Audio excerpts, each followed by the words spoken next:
नमस्कार दोस्तों, मेरा नाम है अक्षय त्रिवेदी और आज मैं आपके सामने लेकर आ गया हूँ एक और मुंशी प्रेमचंद जी की ही बहुत सुंदर कहानी गुल्ली डंडा।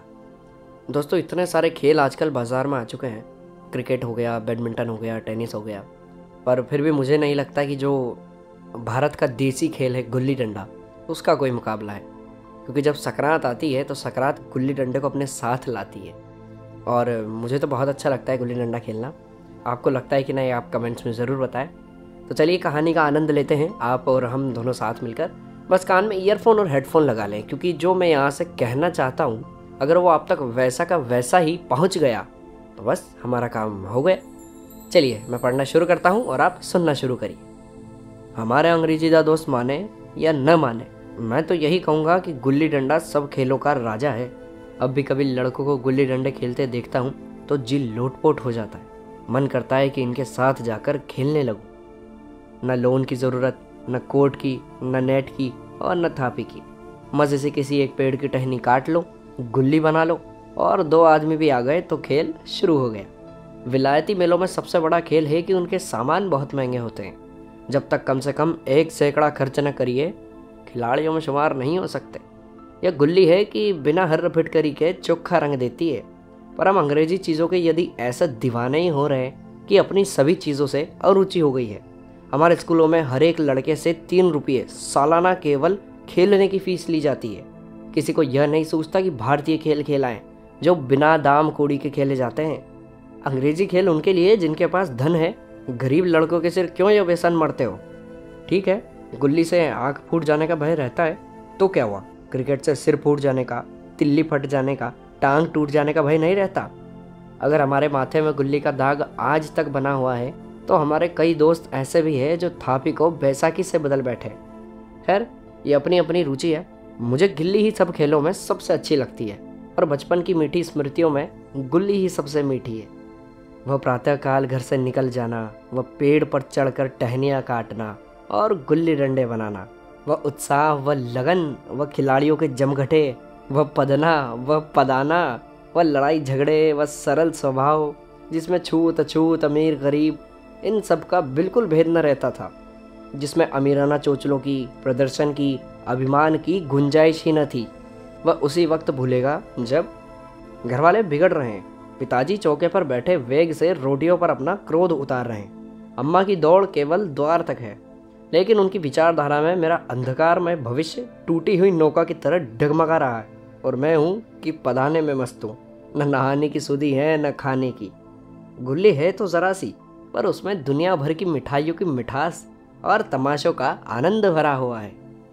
मेरे हमजोलियों में एक लड़का गया नाम का था। मुझसे 2-3 साल बड़ा होगा। दुबला, लंबा, बंदरों की सी लंबी लंबी पतली पतली उंगलियाँ, बंदरों की सी ही चपलता, वही झल्लाहट। गुल्ली कैसी हो उस पर इस तरह लपकता था जैसे छिपकली कीड़ों पर लपकती है। मालूम नहीं उसके माँ बाप थे या नहीं, कहाँ रहता था, क्या खाता था, पर हमारे गुल्ली क्लब का चैंपियन था। जिसकी तरफ वह आ जाए उसकी जीत निश्चित थी। हम सब उसे दूर से आते देख उसका दौड़ कर स्वागत करते थे और उसे अपना गोइया बना लेते थे। एक दिन हम और गया 2 ही खेल रहे थे। वह पदा रहा था, मगर कुछ विचित्र बात है कि पदाने में हम दिन भर मस्त रह सकते हैं। पदना 1 मिनट का भी करता है। मैंने गला छुड़ाने के लिए सब चालें चली जो ऐसे अवसर पर शास्त्रवेद न होने पर भी क्षम्य है, लेकिन गया अपना दाव लिए बगैर मेरा पिंड न छोड़ता था। अनुनय विनय का कोई भी असर न हुआ। मैं घर की ओर भागा। गया ने मुझे दौड़कर पकड़ लिया और डंडा तान कर बोला, मेरा दाव देकर जाओ। पदाया तो बड़े बहादुर बन के, पदने की बेर क्यों भाग जाते हो? तुम दिन भर पदाओ तो मैं दिन भर पदता रहूं? हाँ, तुम्हें दिन भर पदना पड़ेगा। न खाने जाऊं न पीने जाऊं? हाँ, मेरा दाव दिए बिना कहीं नहीं जा सकते। मैं तुम्हारा गुलाम हूँ? हाँ, मेरे गुलाम हो। मैं घर जाता हूँ, देखूं मेरा क्या कर लेते हो। घर कैसे जाओगे? कोई दिल लगी है? दाव दिया है, दाव लेंगे। अच्छा, कल मैंने तुम्हें अमरूद खिलाया था, वह लौटा दो। वह तो मेरे पेट में चला गया, निकालो पेट से। तुमने क्यों खाया मेरा अमरूद? अमरूद तुमने दिया तब मैंने खाया, तुमसे मांगने न गया था। जब तक मेरा अमरूद न दोगे मैं दाव नहीं दूंगा। मैं समझता था न्याय मेरी ओर है। आखिर मैंने किसी स्वार्थ से ही उसे अमरूद खिलाया होगा। कौन निस्वार्थ किसी के साथ कुछ करता है? भिक्षा तक तो स्वार्थ के लिए ही देते हैं। जब गया ने अमरूद खाया तो फिर उसे मुझसे दाव लेने का क्या अधिकार है? रिश्वत देकर तो लोग खून पचा जाते हैं, यह मेरा अमरूद यूं ही हजम कर जाएगा? अमरूद पैसे के पाँव वाले हैं जो गया के बाप को भी नसीब न होंगे। यह सरासर अन्याय था। गया ने मुझे अपनी ओर खींचते हुए कहा, मेरा दाव देकर जाओ, अमरूद समरूद मैं नहीं जानता। मुझे न्याय का बल था, वह अन्याय पर डटा हुआ था। मैं हाथ छुड़ाकर भागना चाहता था, वह मुझे जाने न देता था। मैंने गाली दी, उसने उससे कड़ी गाली दी और एक दो चांटे भी जमा दिए। मैंने उसे दांत काट लिया, उसने मेरी पीठ पर डंडा जमा दिया। मैं रोने लगा। गया मेरे इस अस्त्र का मुकाबला न कर सका, भागा। मैंने तुरंत आंसू पोंछ डाले, डंडे की चोट भूल गया और हंसता हुआ घर पहुंचा। मैं थानेदार का लड़का एक नीच जात के लौंडे के हाथों पिट गया, यह मुझे उस समय भी अपमानजनक मालूम हुआ, लेकिन घर में किसी से शिकायत न की। उन्हीं दिनों पिताजी का वहाँ से तबादला हो गया। नई दुनिया देखने की खुशी में ऐसा फूला कि अपने हमजोलियों के बिछुड़ जाने का बिल्कुल दुख न हुआ। पिताजी दुखी थे, यह बड़ी आमदनी की जगह थी। अम्मा जी भी दुखी थी, यहाँ सब चीज़ें सस्ती थी और मोहल्ले की स्त्रियों से घराव सा हो गया था। लेकिन मैं मारे खुशी के फूला न समाता था, लड़कों से जीट उठा रहा था। वहाँ ऐसे घर थोड़े होते हैं, ऐसे ऐसे ऊंचे घर हैं कि आसमान से बातें करते हैं। वहाँ के अंग्रेजी स्कूल में कोई मास्टर लड़कों को पीटे तो उसे जेल हो जाए। मेरे मित्रों की फैली हुई आंखें और चकित मुद्रा बतला रही थी कि मैं उनकी निगाह में कितना उठ गया हूँ। बच्चों में मिथ्या को सत्य बना लेने की वह शक्ति है जिसे हम, जो सत्य को मिथ्या बना लेते हैं, क्या समझेंगे। उन बेचारों को मुझसे कितनी स्पर्धा हो रही थी, मानो कह रहे थे, तुम भगवान हो भाई, जाओ, हमें तो इस उजाड़ ग्राम में जीना भी है और मरना भी। 20 साल गुजर गए। मैंने इंजीनियरिंग पास की और उसी जिले का दौरा करता हुआ उसी कस्बे में पहुंचा और डाक बंगले में ठहरा। उस स्थान को देखते ही इतनी मधुर बाल स्मृतियाँ हृदय में जाग उठी कि मैंने छड़ी उठाई और कस्बे की सैर करने निकला। आंखें किसी प्यासे की पथिक की भांति बचपन के उन क्रीड़ा स्थलों को देखने के लिए व्याकुल हो रही थी, पर उस अपरिचित नाम के सिवा वहाँ और कुछ परिचित न था। जहाँ खंडहर था वहाँ पक्के मकान खड़े थे, जहाँ बरगद का पुराना पेड़ था वहाँ अब एक सुंदर बगीचा था। स्थान की काया पलट हो गई थी। अगर उसके नाम और स्थिति का ज्ञान न होता तो मैं इसे पहचान भी न सकता। बचपन की संचित स्मृतियाँ बाहें खोल अपने उन पुराने मित्रों से गले मिलने की ओर अधीर हो रही थी, मगर वह दुनिया बदल गई थी। ऐसा जी होता कि उस धरती से लिपट कर रोऊं और कहूँ, तुम मुझे भूल गई, मैं तो अब भी तुम्हारा वही रूप देखना चाहता हूँ। सहसा एक खुली हुई जगह में मैंने 2-3 लड़कों को गुल्ली डंडा खेलते हुए देखा। एक क्षण के लिए मैं अपने को बिल्कुल भूल गया कि मैं एक ऊंचा अफसर हूँ। जाकर एक लड़के से पूछा, क्यों बेटा, यहाँ कोई गया नाम का आदमी रहता है? एक लड़के ने गुल्ली डंडा समेटकर सहमे हुए स्वर में कहा, कौन गया? गया चमार? मैंने यूं ही कहा, हाँ हाँ वही। गया नाम का कोई आदमी है तो शायद वही हो। हाँ है तो, ज़रा उसे बुला कर ला सकते हो? लड़का दौड़ा हुआ गया और एक क्षण में एक 5 हाथ के काले देव को साथ लिए आता दिखाई दिया। मैं दूर ही से पहचान गया। उसकी ओर लपकना चाहता था कि उसके गले लिपट जाऊं, पर कुछ सोच कर रह गया। बोलो, कहो गया, मुझे पहचानते हो? गया ने झुककर सलाम किया। हाँ मालिक, भला पहचानूंगा क्यों नहीं। आप मज़े में रहें? बहुत मज़े में। तुम अपनी कहो। डिप्टी साहब का साइस हूँ। मतई, मोहन, दुर्गा, यह सब कहाँ हैं? कुछ खबर है? मतई तो मर गया, दुर्गा और मोहन दोनों डाकिये हो गए। आप? मैं तो जिला का इंजीनियर हूँ। सरकार तो पहले ही बड़े ज़हीन थे। अब कभी गुल्ली डंडा खेलते हो? गया ने मेरी ओर प्रश्न की आंखों से पूछा।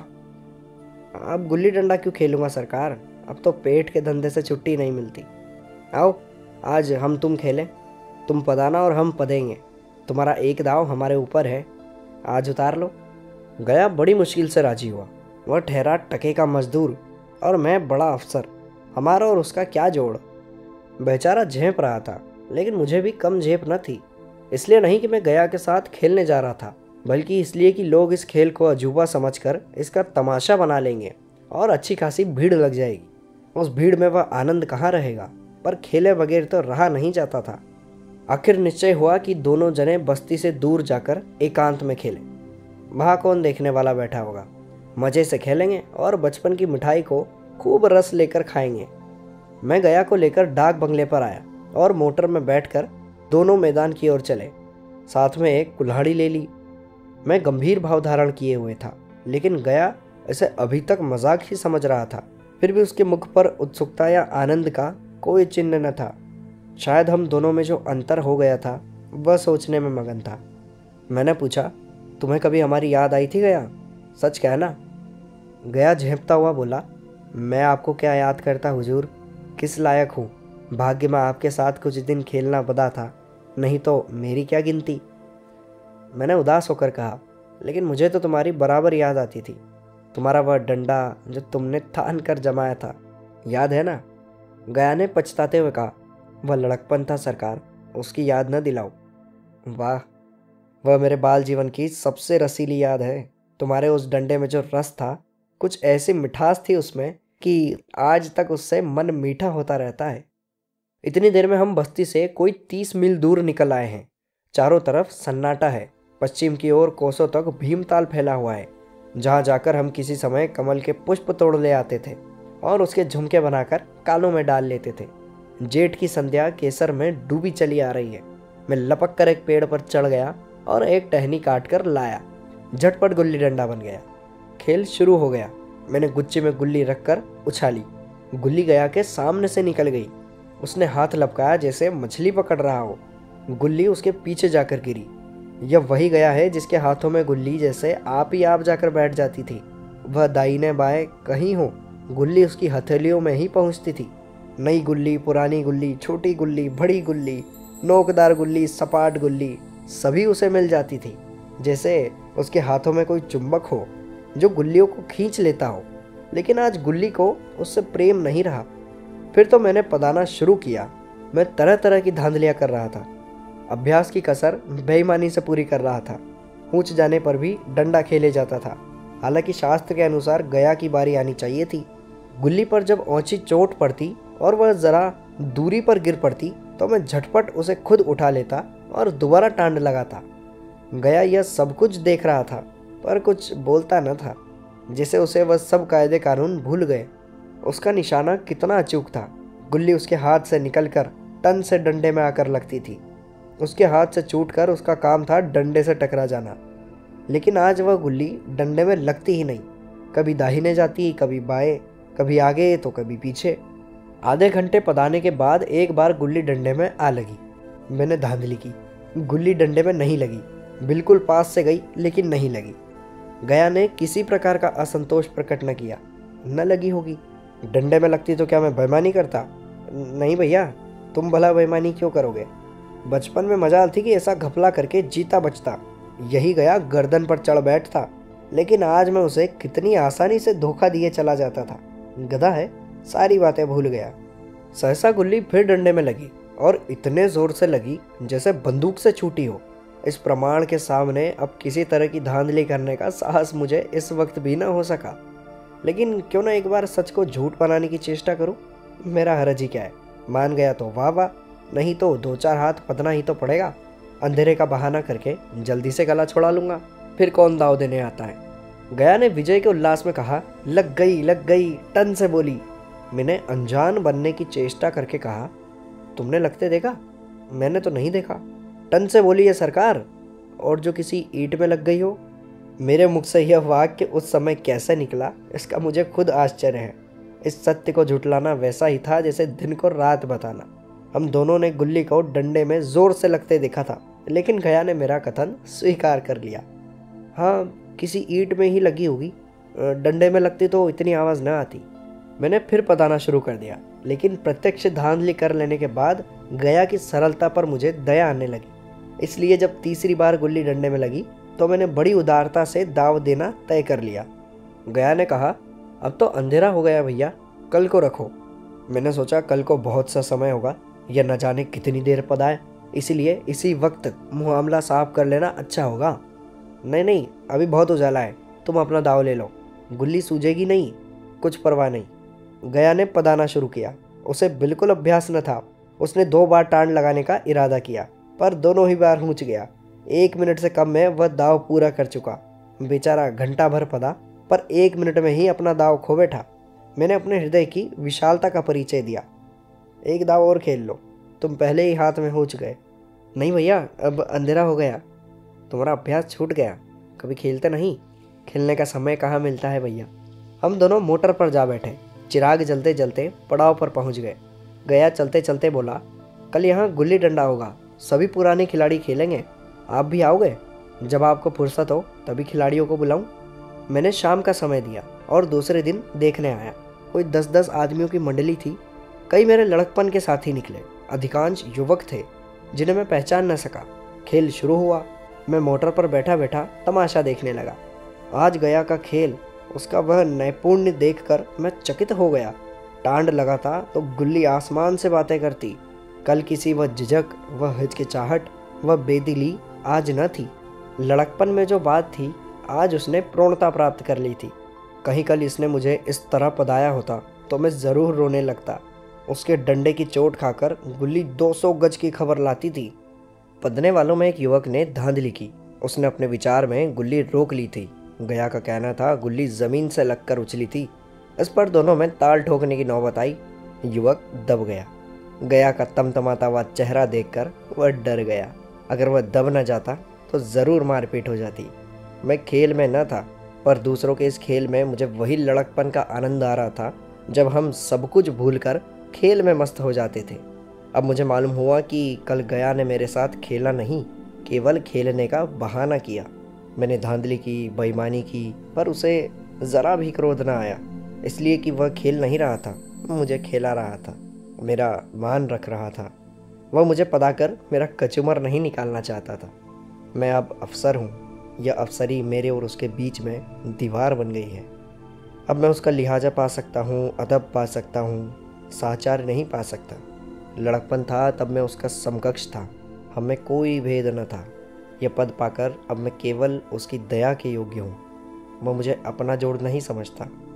वह बड़ा हो गया है, मैं छोटा हो गया हूँ। तो उम्मीद करता हूँ दोस्तों कि आपको ये कहानी बहुत अच्छी लगी होगी, और अगर आप और भी कोई कहानी सुनना चाहते हैं तो आप हमें कमेंट सेक्शन में ज़रूर बता सकते हैं। धन्यवाद।